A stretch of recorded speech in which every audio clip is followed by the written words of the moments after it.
Welcome to Chalk Talk. I'm David. And I'm Joshua. We are breaking down college sports and our favorite team, Stony Brook University, with the latest news that's affecting fans and the business of sports. On this episode of Chalk Talk, we are discussing the state of Stony Brook University basketball.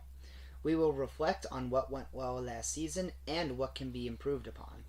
We will also look towards the future and see what is in store for Stony Brook basketball next season.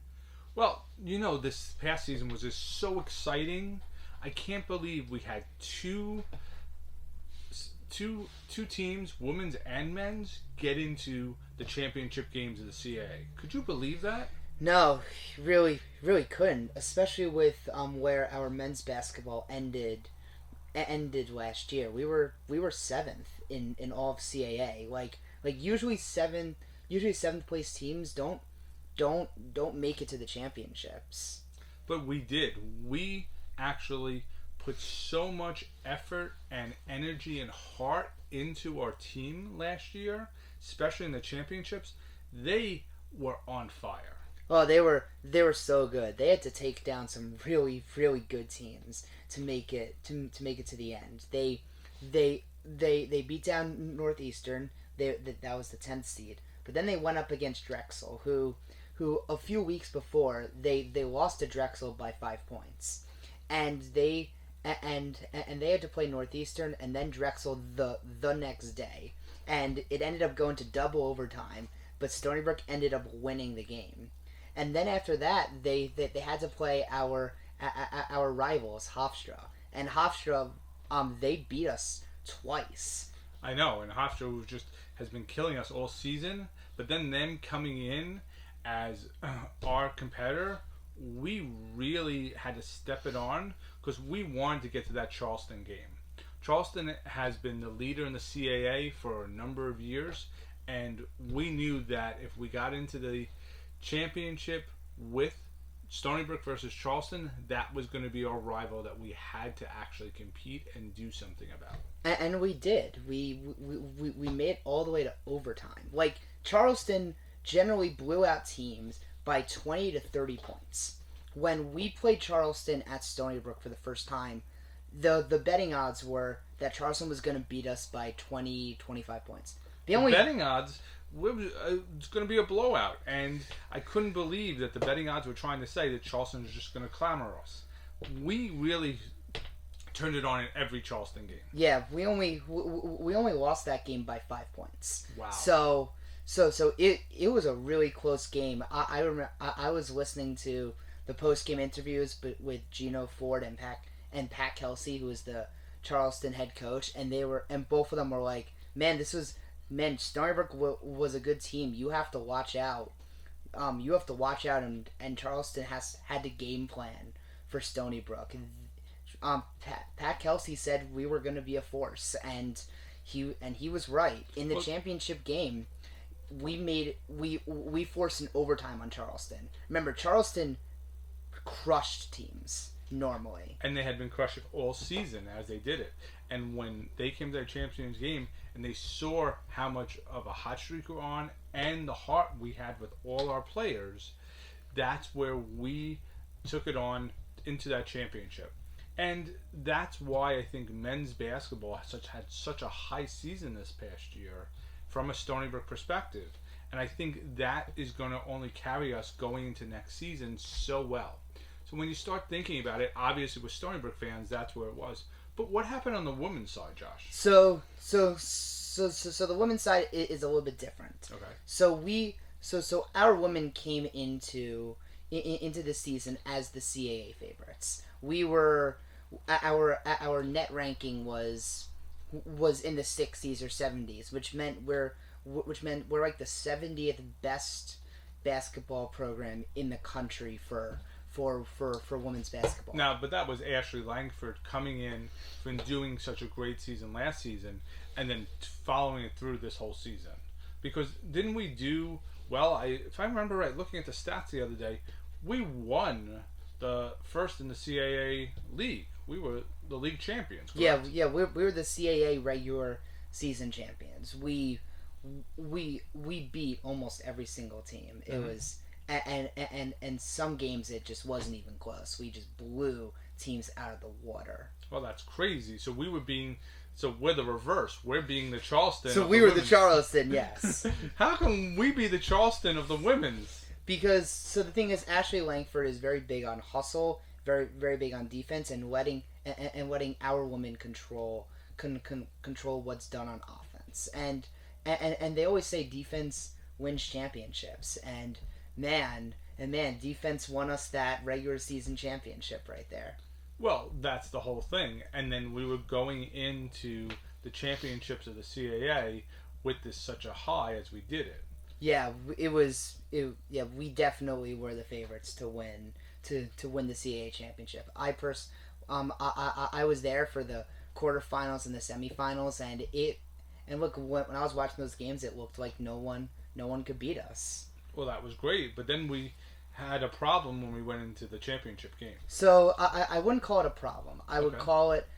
call it the other team basically playing the best version of basketball that they were going to play all year. Okay. So the team that beat us, Drexel, a little bit of background, they're not a 3-point scoring team. They're very good at getting twos, a lot of jump shots, a lot of layups, and challenging teams offensively in the paint. But Drexel, in that game, shot 60% from three. 60. 60% from three. That's amazing. You can't do that in any college sport. No, it was ridiculous. And then and our game plan going in is give them a little bit of space to shoot threes. So then they miss because they're not a good 3-point scoring team. And that was to also help defend against them getting twos. But they just started scoring every three that they put up. No Exactly. matter where they were in the court, they were getting them left and right. Right. And the hard part is if you start adjusting to stop them from scoring threes, you're going to give them more opportunities to make those jump shots and attack us in the paint, which is what they're good at. So But that's so where... it was not it was so it was so we're kind of in so we were stuck. And we have V. Keenan, who was doing fantastic for us at the three all season. She couldn't make a whole bunch of threes that would make up for Drexel doing 60%. Right, she couldn't make threes. Gigi couldn't make threes. Sharice Pittman was not making shots. Just so you guys are aware, Gigi Gonzalez was one of our top players last year on the women's side. Gigi scored 15.9% of goals, and basically from three-pointer range, she was over 30%, and she was the CAA Player of the Year. Then we had another one who was really good at threes. Who was that other girl again, Josh? We're talking about Victoria Keenan. Oh, that was the woman. Yes, she was fantastic. What was her percentage on threes? 40.7% this year. Wow, 40%. That's great, but that can't rival the 60% on Drexel. No, it cannot.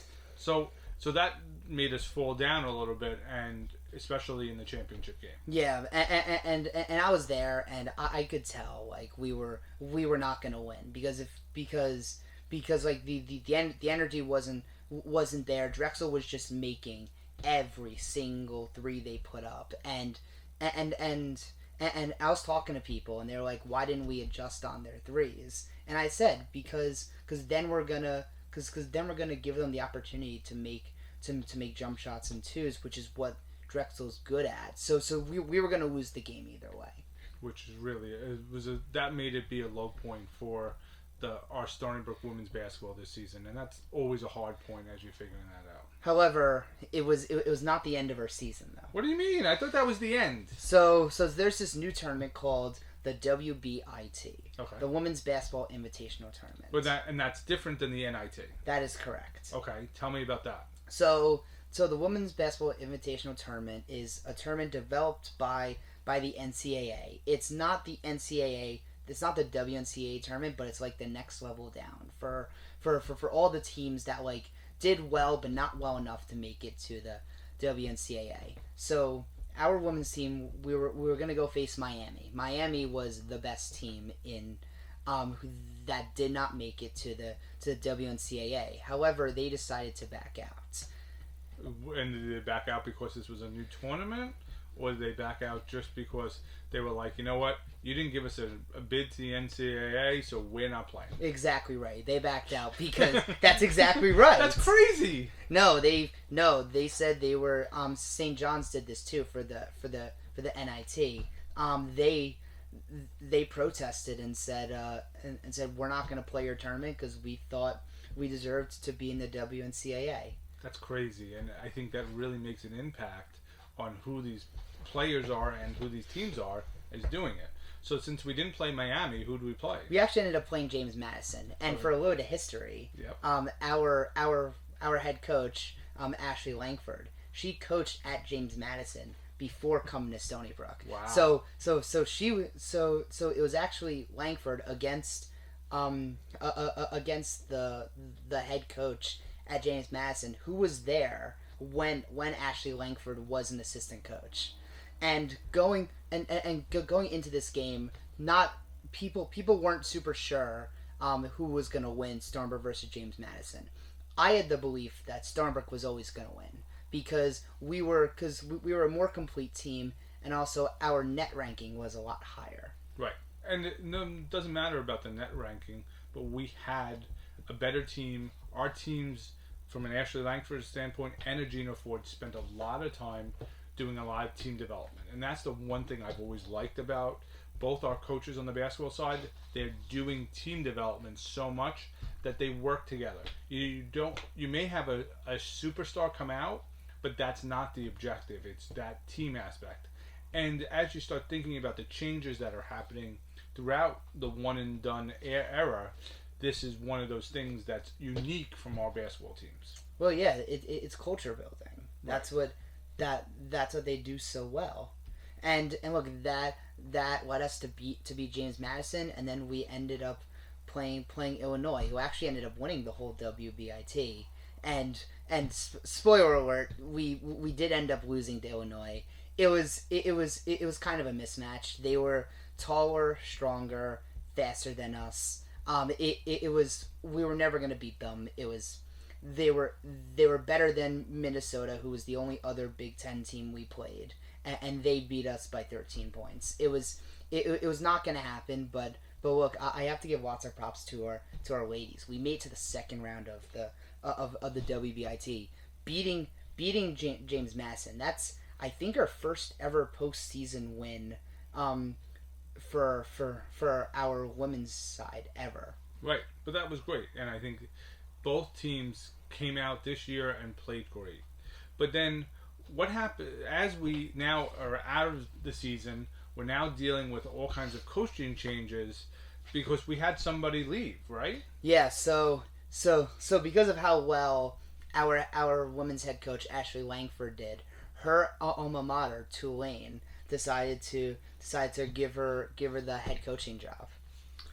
I loved Ashley, and I'm gonna have to start rooting for Tulane now. I need you guys to start rooting for Tulane because I think now Tulane's gonna be that player because Ashley's gonna do a great job there. You know what? I think I'm gonna call up Ashley and see if I can get her to be a guest on this podcast because I think she'd be great to tell us. Well, I think she would be, and I'd be really excited if she could be a guest. If she could be a guest on our podcast. Yeah, and I think we can really see where Tulane's going to go as we start figuring this out. But now, did we get a replacement coach for her? So we did. Her name is Joy McCorvey. So she was an assistant coach at Tennessee. And Tennessee, but wait a minute. Did I read something about Tennessee firing the whole staff or something? Oh yes, they did. What do you mean? So let me give you a little backstory. My friend, his name is Hunter. He goes to Tennessee, and he kind of gave me the whole scoop. So in Tennessee women's basketball, they're a big believer in you got to make it. You got to win the WNCAA championships or bust. And guess what? The Tennessee coaching staff, they only made it to the second round. Now, in previous years, they made it all the way to the Sweet 16. So only making it to the second round is kind of an abject failure in the eyes of Tennessee women's basketball fans. So they decide. So the people in charge of Tennessee decided to fire all of the coaches there. That's crazy, and I can't believe that somebody would do that. But I guess this is the price you pay when you play for Tennessee, who's really trying to do it. Mm-hmm. Now we got Joy here, and we're going to talk about some of the key players we lost and everything else. Before we do that, we got to not forget about Gino Ford. Yeah. Gino Ford's been with us, 4 years? Is it? I think it's more than 4 years now. I think it's.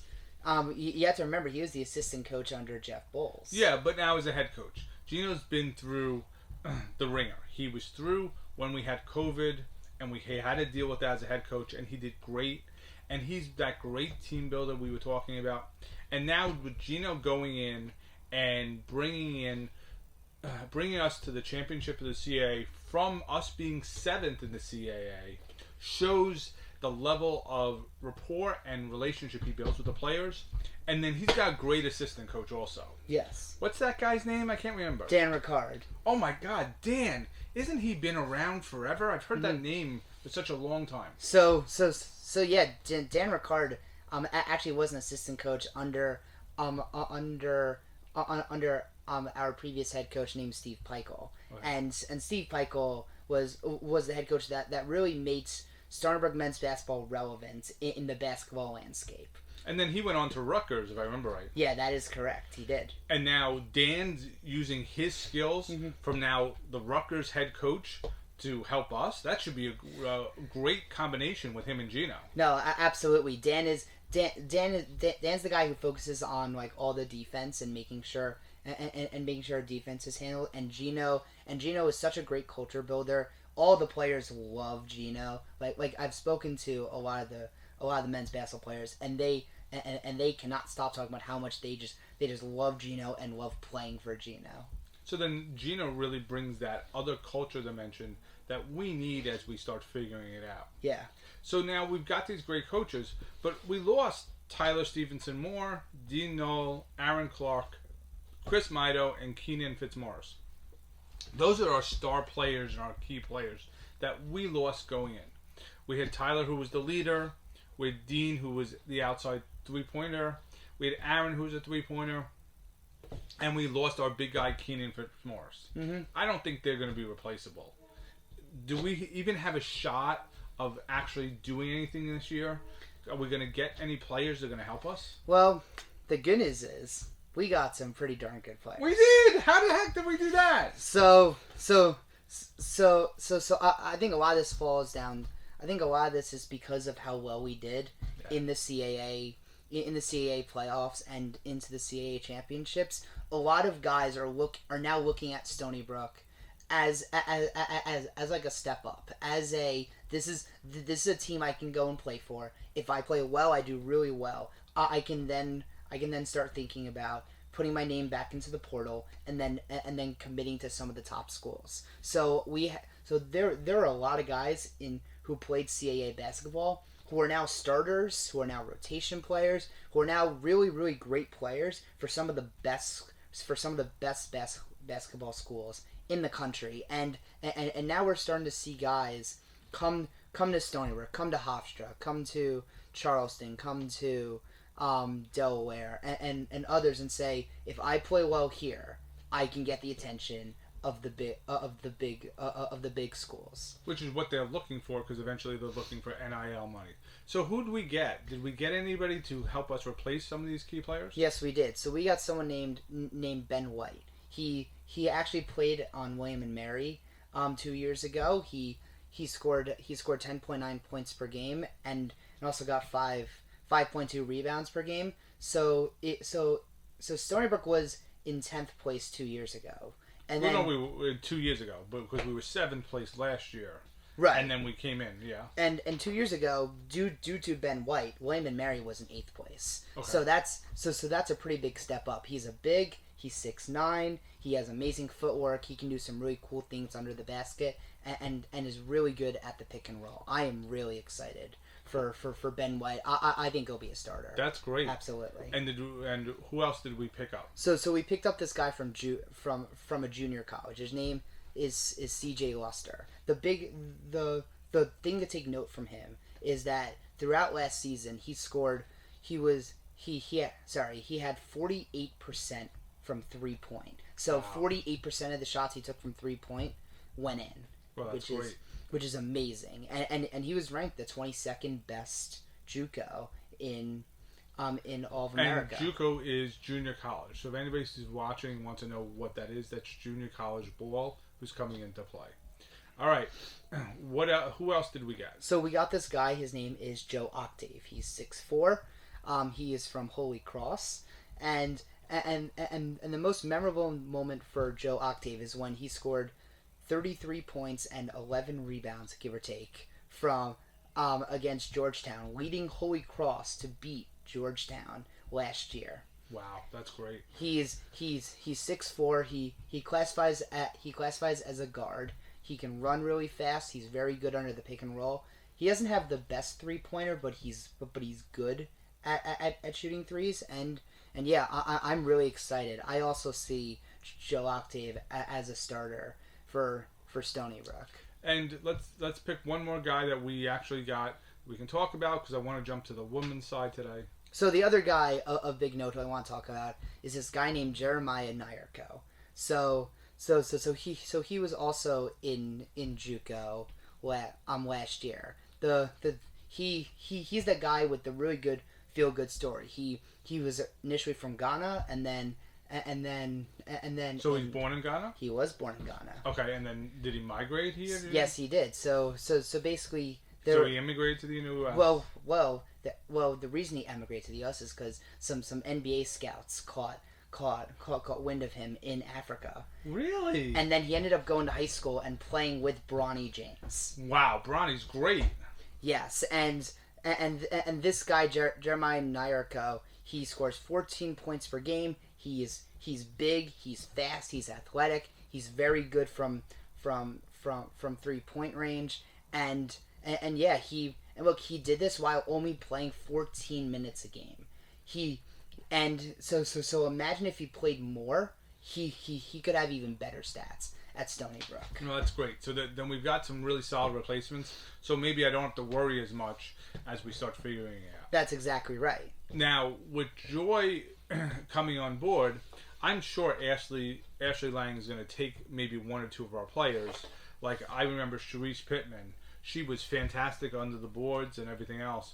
And I think I love Sharice, and I really feel the best, but I think she's going to be leaving Stony Brook to go somewhere else. Exactly. I think if there's one person who I think Coach Langford is going to take with her, it is Sharice Pittman. But also we did have some stars who are graduating in Gigi Gonzalez and Kari Clark. Well, and Clary was great under the basket. She really could get around any players. I remember seeing her once on a double team. They were double teaming her, and Clary was able to go under, shoot up like this, and get it in. Exactly. That was fantastic, and I think that's what Clary really developed as we figure it out. But now we've got Joy coming in. Did Joy pick up any players to help us recoup who we lost? So as of right now, we actually signed 2 girls. Mm-hmm. Their names are Devin Scott and Chloe Oliver. So in their previous schools, they were rotation players. They got lots of minutes. They played into the system. They didn't score a lot of points. Chloe Oliver only scored 2.4 points per game, and Devin Scott only scored 4 points per game. But I'm intrigued with these pickups. I think Coach Joy sees some opportunities for some development, and says maybe if we put these two girls in different scenarios and different situations, maybe they can be as impactful, if not more impactful, than the women who have unfortunately left us. Right. But I also think Zeta Gonzalez did a great job this past year. Oh yeah, she was amazing. And I think we had somebody else that we kept. What was that girl that was the freshman? What was her name? Janae Brantley. Oh, Janae did great. How do you think is Janae going to develop? So I'm intrigued to see what how Janae's going to develop. I know she played a lot of point guard in high school. Mm-hmm. And I kind of see that as her role for for next year based on the composition of our team. But you never know. We could pick up another girl or two who could end up being the point guard, and then Janae could just continue to be that. Continue to be the fast defensive person who sits on the corner during offense and shoots threes. I'm definitely intrigued to see what happens. Yeah, and then what about Marla? Marla was really great, and I think she had an extra year. Is Marla still at Stony Brook? Yes, Marla is still at Stony Brook. She will be back. Wow. Marla really has that personality. I know I've met her in person, and really feels like she's the great person she is on the court and off the court. And you need that. When you're really working with these young women in college sports, they really develop and they can bring so much more to the college arena. That is true. And I'm really excited for and I'm really excited. We have a brand new coach, brand new team, and look, it's going to be interesting. I know the expectations are not going to be as high as they were under Coach Langford, but look, this coach comes from Tennessee. Like from Tennessee, the girls all played really, really well. They were all developed really well. They made it to the WNCAA at least 3 years in a row, if not more. And so and that's what this coach brings, and I'm really excited for it. And I think it's great. So we're excited for all the coaches and players this year. We think we've given you a nice roundup of what we think Stony Brook basketball was and where it will be going forward. In future episodes, we're definitely going to reach out to football coaches because that season's starting to develop as we see it, as we figure it out. And I think, Josh, we should try to bring in some other surprise guests. Yeah, we should. I'd be very. It's going to be cool to see their takes on what's next for Stony Brook University, and also their takes on college athletics and basketball and football. Just it would be really exciting. And what's going on in the mid-majors is really important because it drives everything else. So, thanks so much for staying. This is Chalk Talk. I'm Dave. And I'm Josh. And we're covering everything that has to go with college sports and the conferences. Stay tuned for our next episode. Have a great day. And like and subscribe. Talk to you soon. Bye. Bye.